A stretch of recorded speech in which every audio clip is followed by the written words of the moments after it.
Bud Not Buddy and the Great Depression. Bud Not Buddy, written by Christopher Paul Curtis, is a story about a boy growing up during the Great Depression. During the 1920s, many Americans did not think the economic boom would end. They borrowed money to buy goods and to invest in the stock market. Then, in October 1929, the stock market crashed. The crash led to an economic bust. The value of stocks dropped. Many people and businesses lost money. Many people, especially farmers, were in debt. People could not buy as many homes or consumer goods as before. Many banks closed and customers lost their savings. Banks could not make loans to help businesses. In 1932, about 25% of the working population did not have jobs. People without jobs lost their homes because they could not pay their debts.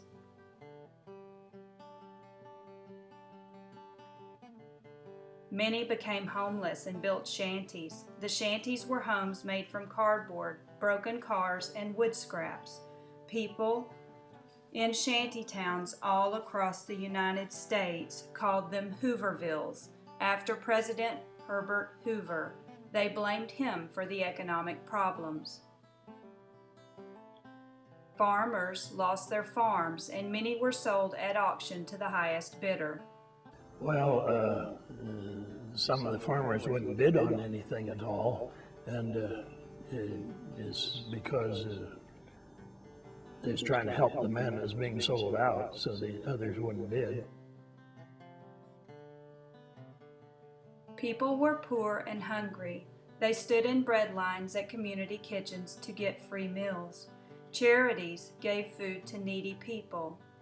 Men, women, and children were starving, and many would wait in line for food for hours just to get one meal each day.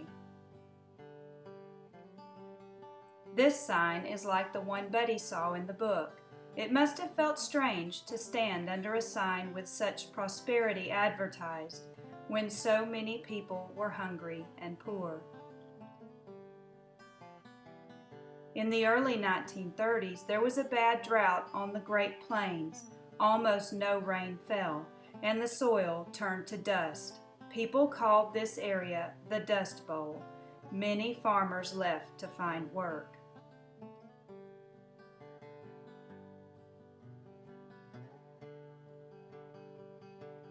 By 1932, the unemployment rate had soared past 20%. Thousands of banks and businesses had failed. Millions were homeless. Men and women returned home from fruitless job hunts to find their dwellings padlocked and their possessions and families turned into the street.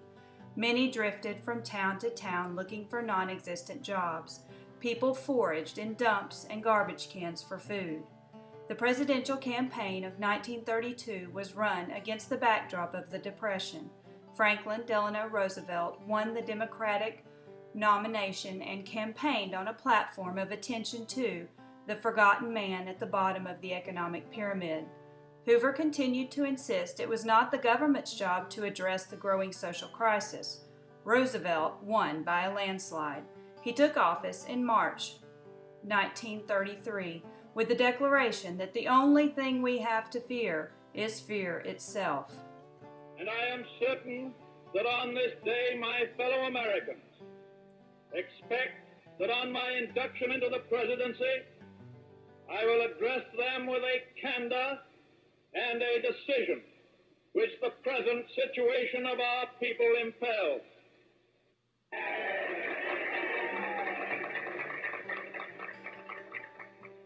This is preeminently the time to speak the truth, the whole truth, frankly and boldly.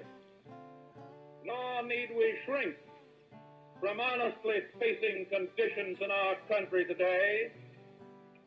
This great nation will endure as it has endured, will revive and will prosper.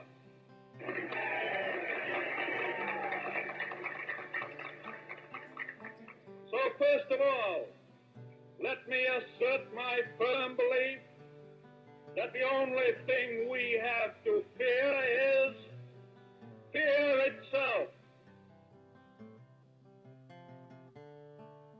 He offered and Congress passed a series of emergency measures that came to characterize his promise of a New Deal for the American people. The New Deal reformed banking and the stock market, insured private bank deposits, protected home mortgages, created a program to build large public works, and to build hydroelectric dams to bring power to the rural South. These measures brought federal relief to millions and sent thousands of young men into the national parks and forests to plant trees and control erosion.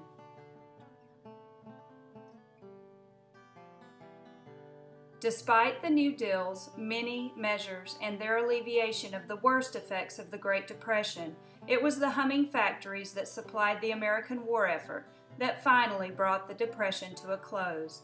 And it was not until 1954 that the stock market regained its pre-Depression levels.